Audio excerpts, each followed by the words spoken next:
Hi everyone, my name is Eugene Mizin. I'm a principal at Mangrove Capital, and my background is in product development. I used to be a product manager at AOL, and then eBay, and then Skype, and then became a VC in the sunny Luxembourg, not too far from here.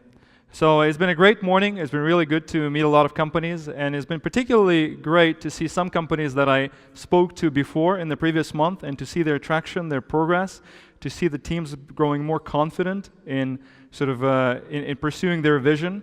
Because we at Mangrove, we definitely see our role as cheerleaders. It makes us tremendously happy to see our portfolio companies do great, but also companies that we build a relationship with, and maybe eventually, that will become our portfolio companies, to see them evolve and grow and achieve a good level of success. So that's something that's really important to us. We like to challenge the founders to think bigger, to pursue, the areas that they may not have thought about, and sometimes the conversation is there a way to utilize capital in a way that produces growth in a way that they have not considered? So our job, our primary job as investors, is actually to deliver good return to our investors. Mangrove raised $500 million in 3 funds, and so far delivered good returns to its investors. And when we look at the projects that come to us, we ask ourselves the question, will this produce a good return to our investors? So you have to remember that that's the hat we're wearing as well as trying to assist you in your business. In terms of what is the right time to talk to Mangrove, we're an early stage investor. What I tell people is come and talk to us as early as possible. It's more typical that we would consider a Series A investment as opposed to a seed investment. But the relationship building is an important part of the process. So if you come and see me 6 months, 9 months before you need the Series A, actually that is a great time to do that, because you're better off then later, me knowing a little bit more about your business, about the progress of your KPIs, and it's easier to have a conversation.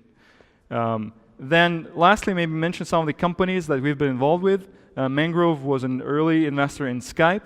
It backed a Tel Aviv-based company, Wix, which went public on NASDAQ just a few months back. Brands for Friends sold to eBay, and Outfittery, which is based here in Berlin. Now, a few thoughts on things that founders can do better in approaching investors and pitching investors I thought might be useful for some people here. I think one thing I'll mention is the expectations of how long it takes. It normally takes much longer than you would like and you think. So if you think that you could close that funding round in 2 months, most of the times it's not going to happen for a variety of reasons. And many founders are not mentally prepared for that. Also, many founders are not mentally prepared for the level of commitment that they have to make and the level of distraction it's going to be from their day-to-day business. It's really a tough job to get your business off the ground and fundraise, but you have to be realistic with yourself that as a CEO, it's going to take more than half of your time to actually fundraise. Another area that I would recommend people consider is having the right expertise on the team at the time they go fundraise.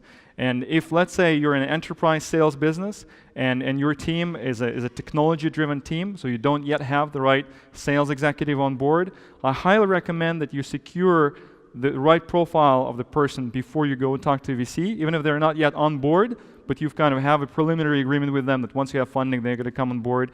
It helps your story immensely. A third area is don't undersell yourselves, and there are 3 aspects to this.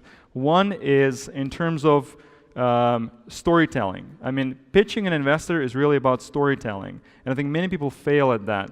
They kind of take you through a boring narrative of numbers and stats, but there's not sort of an exciting story there. And I would urge you to consider that very human element of pitching, and think of that as you prepare your investor decks.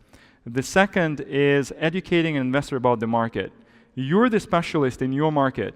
I'm not. It's likely that I'm not. Right? I know a couple of things about mobile and e-commerce, areas where I've worked and have experience, but I don't know much about the specifics of your particular industry. So it's your job to create a frame of reference of how you want me to look at your industry and do the market segmentation and use that to your advantage to really present what you're doing in the context of the overall market segmentation. Again, I think a lot of founders don't spend enough time doing that. And thirdly, don't give them the conservative scenario. It's my job to take a look at your plan and and question your assumptions and sort of, you know, take a conservative look at it. But I want you to really communicate your level of ambition, your level of aspiration. Give me the big dream that is the reason why you're doing it. So those are a couple of areas that hopefully could help you guys. And one last thing is, I think, bringing the discussion to closure. You have to differentiate between relationship building and actually trying to build, you know, to bring the fundraising process to closure. VCs are generally nice people. They don't like to say no. So I would say the onus is on you to make sure if the other guy is serious, you know, about engaging with you in a fundraising conversation, or he's just wasting your time. So hopefully this helps. Have a great day and look forward to speaking further with you guys. Thanks so much, Eugene.